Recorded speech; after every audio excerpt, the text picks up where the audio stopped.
On est beaucoup à avoir fait cette expérience de travailler chez McDo. À la base, on arrive pour un job saisonnier, c'est censé durer 2 mois et on y reste beaucoup plus longtemps que ce qu'on avait prévu. Moi, ça a été le cas. Je suis restée quasiment 4 ans chez McDo, alors qu'à la base, ça devait durer juste pour l'été.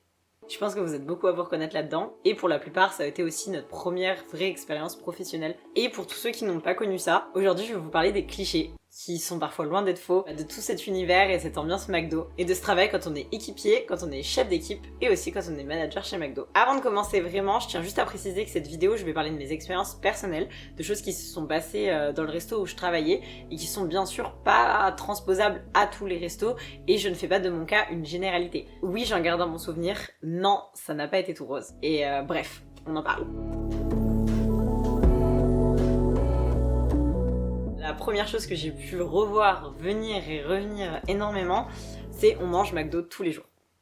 Alors oui, et non. En fait, c'est possible de manger McDo tous les jours. Donc je vous explique quand on travaille pendant le rush. Donc le rush, c'est la période de midi à 14h. Ou alors le soir de 19 à 21h, c'est vraiment la période là où il y a le plus de gens qui viennent manger. Et quand on travaille sur ces heures-là, on a le droit à un repas. Et en fait, pour prendre notre repas, c'est sous forme de points. Donc par exemple, une petite boisson 1 point, une moyenne boisson 2 points, un Big Mac 2 points. Et en fait, chaque équipier a le droit à 5 points. Et il compose son repas comme il le souhaite avec ses 5 points. Quand on devient chef d'équipe, les points étaient illimités. Et ça faisait vraiment plaisir. Et par contre, quand on devient manager, là c'est le McDo à ta mère. Tu prends des pauses quand tu veux, tu manges quand tu veux. On s'en fout. Si on voulait se servir 3 cafés par jour, le tout était de noter qu'on avait pris ces 3 cafés dans la journée, quoi. C'était en vrai la seule règle. On se fait insulter par les clients. Vrai. Alors autant certains clients peuvent être hyper adorables, on va trop bien discuter avec eux, on va même rire avec eux. Au contraire, il y a des clients qui peuvent être vraiment détestables.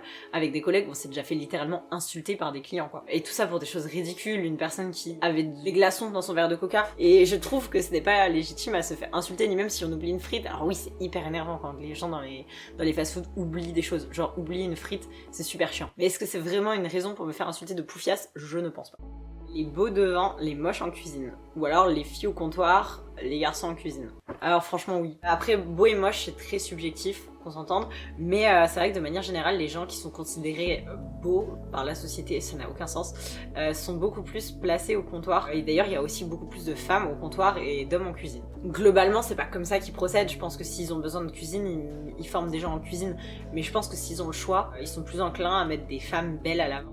Tout le monde couche avec tout le monde, ambiance télé-réalité. C'est tellement vrai, tellement vrai. En fait, le fait que la moyenne d'âge soit très basse et que la moitié, que dis-je, le tiers des gens qui bossent au McDo, c'est des étudiants. Ambiance télé-réalité, c'est pas complètement faux. Il y a des histoires d'embrouilles, des histoires de cœur, des histoires d'amitié, des histoires de rivalité. C'est un peu, on est sur un lieu de travail, mais en même temps, on a tous 20 ans. Il y a aussi énormément de rumeurs. Bon, cependant, j'imagine que la moitié des rumeurs qu'on entend sont totalement fausses. Mais il doit y en avoir des vraies. Des fois, c'est ultra usant, toutes ces histoires, etc. Il y a du sexisme, du racisme dans ce travail.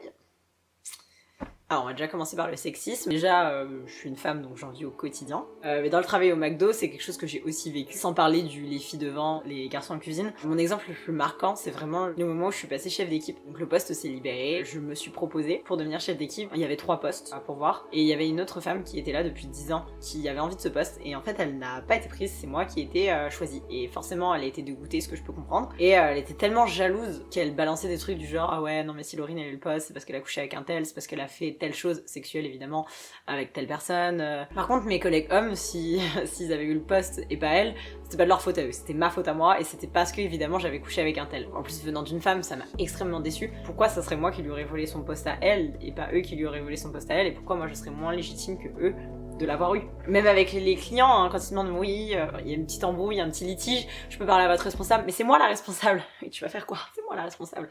Ce genre de choses. Après, moi le racisme, j'en ai pas vécu dans le sens où je peux pas parler à la place de mes collègues qui subissent sûrement ça au quotidien. J'en ai pas vu de façon flagrante. Je pense que j'en ai vu ce qu'on appelle le racisme ordinaire, quelque chose qui est intériorisé, que nous on considérerait pas comme choquant ou raciste, mais qui est extrêmement raciste quand même. Je pense que ceux qui les subissent s'en rendent compte. Je saurais pas comment expliquer ça différemment, mais j'ai bien pu entendre des blagues qui évidemment ne sont pas des blagues. Donc ouais, voilà, c'est du racisme banalisé. On peut évoluer très vite et monter en grade. Ouais, alors c'est ce que j'ai expliqué dans l'intro. À la base, je suis venue pour travailler 3 mois pendant l'été au McDo et au final, j'ai aimé. J'ai adoré l'ambiance et j'ai décidé de rester pour travailler en parallèle avec mes études. J'étais équipière pendant 1 an et au bout d'1 an, la vie a fait qu'il n'y avait plus de chef d'équipe et qu'il y avait donc ces 3 fameux postes à pourvoir. Et j'ai eu le poste et j'ai évolué en fait en tant qu'étudiante, ce qui n'était pratiquement jamais arrivé. Parce qu'en général, pour pouvoir avoir un poste à responsabilité, il faut être à temps plein et il faut que ça soit ton travail principal. Et moi en fait, j'étais pas à temps plein du tout parce que j'avais mes études à côté et j'étais dispo que les soirs en quittant les cours. C'est là que c'est génial, c'est ton premier boulot. Et tu te retrouves à gérer une équipe, gérer la sécurité alimentaire d'un restaurant, tu prends confiance en toi, surtout que t'es super jeune et on te donne toutes ces responsabilités et c'est ton premier boulot, ouais, donc ça a vraiment pas de prix. Et par contre, bon, si, ça a le prix un petit peu de mon sommeil. Le fait est que quand je quittais les cours vers 17h, je commençais le McDo à 18h, je quittais à minuit voire 1h du matin, 5 jours par semaine, du coup 5 jours sur 7. Et le lendemain, j'avais mes cours à 8h, 9h ou 10h. Et en fait, mes journées, je les enchaînais comme ça. J'avoue que les cours de 8h à 10h, inexistants pour moi. Je suis restée 1 an et demi chef d'équipe. Je vous cache pas que c'était ma partie préférée de quand j'ai bossé là-bas. En fait, c'est génial parce qu'on a des responsabilités, on est quelqu'un. Mais tout ne repose pas sur nous. On a quand même le manager qui est au-dessus de nous, on est le bras droit du manager. On peut prendre des décisions, on est apte à prendre des décisions, mais on sait qu'on n'est pas seul derrière. Et que si on fait de la merde, il y a quelqu'un pour nous rattraper. On coule pas le restaurant. Donc ensuite, j'ai eu ma licence en communication et c'est là qu'ils m'ont proposé de devenir manager opérationnel de restaurant. Donc moi, à la base, je voulais continuer en master. Spoiler alert, je l'ai fait, sauf que j'ai fait une année de césure en tant que manager. En fait, ça me permettait d'avoir de l'expérience dans le monde du management et ça me permettait aussi d'avoir de l'argent pour mon master que je suis venue faire ici à Lyon. Donc je suis restée au total 1 an manager, tout en sachant que j'aurais jamais pu en faire ma vie. J'étais très contente de ce que je faisais, parce que je savais que ça durait 1 an, et qu'après j'allais voir autre chose. Mais en l'état actuel, ça aurait été ma vie pour les futures années. Je suis pas sûre que j'aurais supporté. Déjà parce que c'est un milieu difficile pour avoir une vie de couple, une vie de famille, une vie sociale. On a des horaires quand même compliqués dans la restauration, donc ça déjà ça aurait pas été possible. Et puis surtout c'est un vrai métier de manager. Déjà c'est un vrai métier d'être équipe. En tant que manager, on est quand même responsable d'un restaurant, donc on est là, on nous donne les clés, on nous dit il faut faire tourner ce resto, il faut gérer ton équipe, il faut gérer les litiges avec les clients, il faut gérer les caisses et l'argent, il faut gérer les stocks, enfin il faut gérer pas mal de trucs. Et moi il y a des fois où c'était tellement dur que littéralement j'en ai pleuré en rentrant chez moi le soir parce que ça n'allait pas. Et il y a des jours où ça allait très bien, mais il y a des jours où ça allait pas du tout, où ça reposait sur mes petites épaules, j'avais 22 ans quoi. Et je suis très contente de l'avoir fait. Les soirées closes sont parfois meilleures que les soirées classiques chez soi. Ce que j'appelle soirée close. En fait, c'est des soirées où quand toi tu vas quitter à 21h30, tu vas prendre ton repas avec tes points, tu vas t'installer dans la salle et tu vas manger. Et en fait, à 21h45, il y a un de tes amis qui travaille avec toi qui va quitter, qui va te rejoindre. Et puis vous allez manger. Et puis à 22h30, quelqu'un va arriver. Et ainsi de suite. Jusqu'à ce qu'en fait, tu aies passé ta soirée au McDo avec des gens. Et des fois, en fait, il est minuit. Ils font la fermeture, donc la close. C'est pour ça que ça s'appelle soirée close. Et à la fin, tout le monde se regroupe. Et puis tout le monde discute. Et des fois, ça peut fumer sa clope et discuter jusqu'à 3h du matin devant le McDo. Franchement, sincèrement. C'est des vraies soirées, c'est juste que, elles sont devant ton lieu de travail, par terre. Et franchement, certaines de celles-ci sont vraiment inoubliables et sont vraiment très sympathiques. On te traite comme un chien. Question sensible. Donc là, encore une fois, je vais parler que de mon expérience perso et de là où j'ai travaillé et je fais pas de mon cas une généralité. Mais quand je suis arrivée, j'ai pas eu cette sensation qu'on m'a mal parlé. J'ai bien remarqué que c'était pas le cas de tout le monde. Si t'arrives, t'es sympa, poli, souriant et que t'apprends vite, ça se passe bien pour toi. En revanche, si t'as plus de difficultés à assimiler les choses ou qu'il te faut plus de temps, ou si vraiment tu fais n'importe quoi, là on te tombe dessus. C'est normal, me direz-vous. Mais c'est la façon dont on tombe dessus qui peut être problématique. C'est hyper infantilisant en fait.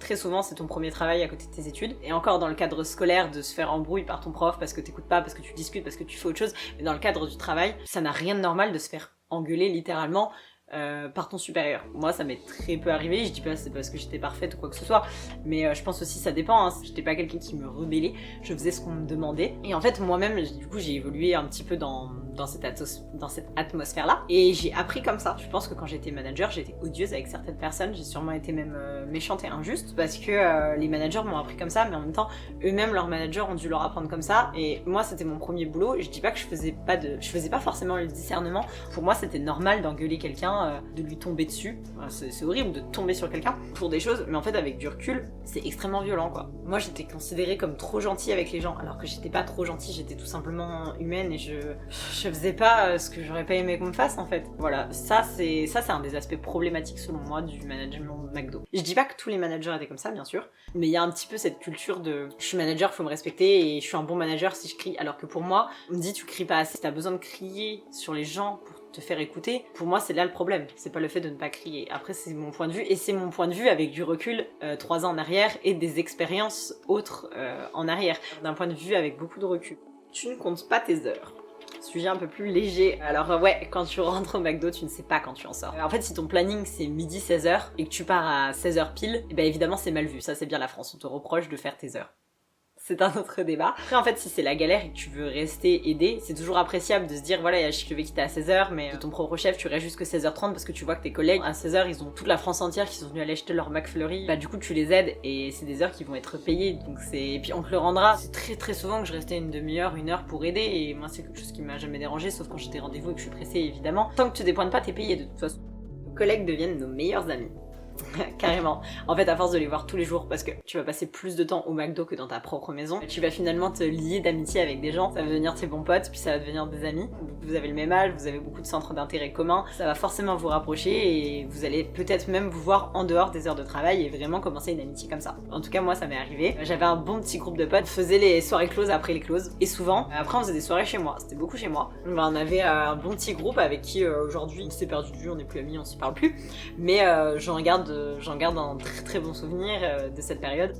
Routine au travail, métro, McDo, dodo. Oui et non, c'est très répétitif de travailler au McDo, hein, parce que la recette du Big Mac elle change pas d'un jour à l'autre, donc en soi on fait toujours la même chose, mais en fait chaque rush est différent et même chaque journée est différente. Déjà en fonction du nombre de clients qui vont être là, ça va pas être la même ambiance, et surtout en fait on travaille jamais avec les mêmes personnes.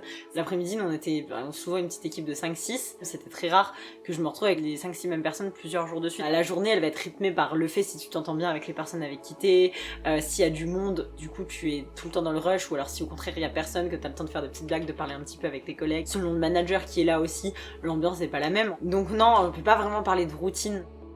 Les règles d'hygiène sont très strictes. Ah oui mais clairement, enfin en tout cas où je travaillais, très clairement. C'était carré, c'était clean dans le resto où je travaillais, que ce soit en cuisine, dans la salle, dans les toilettes, partout. On respectait à la lettre les protocoles, les managers nous faisaient respecter à la lettre les protocoles. Et quand j'étais manager, je le faisais aussi. Tu vois quelqu'un de faire ça, c'est direct que tu vas te laver les mains, un cheveu qui dépasse de la Charlotte. C'est un truc que je comprendrai jamais, c'est les gens qui ont ces images de fast-food qui sont sales, ils ont pas envie de manger là-bas, alors que depuis cette expérience, j'ai travaillé dans de nombreux restos pour faire des extras, et j'ai jamais retrouvé une hygiène aussi impeccable que celle de quand je travaillais chez McDo. T'as le truc, t'es comme ça, et toi tu la prends là, en soi tu touches pas le sol. Mais ça, chez McDo, ça nécessite d'aller se laver les mains direct, c'est hors de question de toucher autre chose après. Jamais de la vie non plus, on toucherait un cookie avec nos doigts. Faut prendre des gants, faut prendre quelque chose pour le mettre dans l'emballage, même si tu viens juste de te laver les mains à la seconde.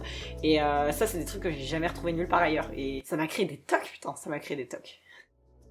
C'est un boulot où l'on nous exploite. On fait des tâches plutôt répétitives, surtout dans la restauration rapide. J'irai pas non plus jusque dire qu'on se fait exploiter, parce qu'en fait chaque heure travaillée est une heure payée. En fait c'est super bien encadré. Là-bas on a une carte de pointage et en fait on pointe quand on arrive, on pointe quand on part, ce qui fait que on a... Ça peut paraître strict le fait d'arriver, de pointer à la minute près, de partir à la minute près, mais c'est aussi ce qui nous garantit que nos heures vont être payées, et c'est aussi ce qui garantit que par exemple on n'a pas le droit de travailler plus de 4h55 d'affilée exactement, et en fait quand tu pointes 4h55 plus tard, si t'es encore en train de travailler, la pointeuse va se mettre à sonner, à faire un bruit abominable pour te dire bah là t'as 5 minutes pour dépointer. Sinon t'es en défaut, c'est illégal de faire travailler quelqu'un de plus de 4h55 d'affilée. Pareil, il faut que la plage horaire elle soit de 10h maximum, enfin c'est très encadré, le fait de pointer ça aide à l'encadrement. C'est un job mal payé. Je dirais qu'être équipier chez McDo c'est un job très ingrat. Donc si on part de ce principe-là, oui, on est très mal payé. En fait, en soi, ce qui fait qu'on n'est pas beaucoup payé, c'est les contrats. C'est très rare d'avoir des contrats de 35 heures. Ça arrive pas chez McDo. En général, c'est des contrats de 24 heures, parce que c'est des contrats quand t'es étudiant. Donc 24 heures, ça te permet de concilier le travail avec tes études. Et en fait, si on prend une base de 24 heures, effectivement, on n'a pas le même salaire que quelqu'un de 35 heures. En fait, en passant chef d'équipe, je vais gagner 2 centimes de plus à l'heure qu'en étant équipière. C'est très peu pour les responsabilités qu'on a, quoi. Quand tu es chef d'équipe, tu es littéralement le bras droit du manager, tu veilles à la sécurité alimentaire, tu dois gérer une équipe, quoi. Enfin, tu aides à la gestion d'une équipe, en tout cas. Donc, ouais, 2 centimes de plus, petite larme à l'œil. Et en tant que manager, t'as un salaire fixe et tu n'es plus payé à l'heure. Et là par contre, les heures que tu fais en plus, c'est de la récup. Ça t'ouvre des portes pour plus tard. On va finir sur une petite note positive quand même. Le McDo ouvre des portes pour plus tard, c'est quelque chose qui est extrêmement vrai. Pour être honnête, on m'a jamais refusé après avoir passé un entretien. Il y a ceux qui galèrent à avoir une alternance et il y a ceux qui ont le choix entre trois. Et moi j'étais dans ce cas-là. Mais parce qu'en fait, avoir été manager de restaurant à 22 ans, bah sur un CV ça claque, clairement. Hein. Mais finalement, même dans tous les jobs que j'ai eu au niveau du marketing et de la communication, en fait déjà le fait simplement d'avoir McDo sur son CV pendant ses études, ça en dit long sur la personne, ça prouve que t'es bosseur, que t'en veux, que t'as appris à être autonome, que t'as appris à être polyvalent, que ça t'a appris la rigueur, l'esprit d'équipe, et puis encore plus manager. Franchement, comme je disais, être manager c'est avoir la responsabilité d'un restaurant et d'une équipe, ça montre que t'es une personne responsable. Donc non, franchement, ça donne envie de te faire confiance et ça te donne envie de te donner un poste clé dans une entreprise. Je veux vraiment finir par ça en disant que McDo c'est une trop bonne école, que ça te fout plein de portes et je pense que je suis certaine que j'aurais pas un CV aussi rempli aujourd'hui si j'avais pas eu cette expérience, tant en valeur humaine, en compétences qu'en qualité, ça m'a apporté énormément de choses. Donc moi je peux que vous encourager à le faire, mais faites-le en faisant attention à ne pas vous laisser maltraiter sous prétexte que vous êtes jeune, que vous êtes étudiant et que vous avez besoin de ce job. Faites-le avec en tête toutes les problématiques sociales et environnementales qu'engendre le McDo de manière générale, le restaurant. Des fois on n'a pas le choix. On fait ce job par nécessité, c'est une bonne chose. C'est une bonne chose aussi de garder toutes ces problématiques en tête. Je sais dans quoi je me lance, mais j'ai besoin de ce job, je le fais quand même, ça m'empêche pas de m'y épanouir, de me sentir bien, de me faire des amis, d'avoir de bonnes relations avec mes collègues. Quand on vous parle mal, de pas se laisser maltraiter, voilà, sous prétexte qu'on est jeune et qu'on n'a pas d'expérience. Faut savoir aussi poser des limites, c'est plus facile à dire qu'à faire, évidemment. Se rendre compte de tout ça et pas s'en rendre compte des années après. Moi, je m'en suis vraiment rendu compte des années après. J'ai vu le McDo tout en rose pendant des années. Aujourd'hui, je le vois plus en nuances. Je le vois plus en violet. Donc voilà, pour résumer, je dirais excellente expérience sociale et ça t'apprend plein de choses. Voilà, faire attention à soi, à sa santé mentale. Avec du recul, voilà, moi j'ai assisté à des scènes, c'est lunaire aujourd'hui. Et pour moi, c'est lunaire. Jamais de la vie, il se passerait ça dans une autre entreprise. Au McDo, tout le monde est remplaçable. Si tu démissionnes, on trouve quelqu'un d'autre. Et c'est pour ça aussi, je pense qu'on se permet de parler mal et des fois d'abuser. Il faut garder ça en tête, mais ça n'entache pas l'expérience incroyable que j'ai eue et les très bons souvenirs que j'en garde. Donc voilà, j'espère que j'ai répondu un petit peu à toutes vos questions et aux clichés que vous m'avez envoyés. J'aimerais bien vous aussi que vous me parliez de votre expérience, si vous avez déjà travaillé chez McDo ou d'autres restaurations, ou si tout simplement vous avez des retours à me faire. N'hésitez pas à me laisser des commentaires, j'adore vous lire, n'hésitez pas. Ça me ferait trop plaisir de savoir ce que vous en pensez. Puis j'espère que la vidéo vous aura plu. Donc voilà, je vous embrasse et puis à bientôt.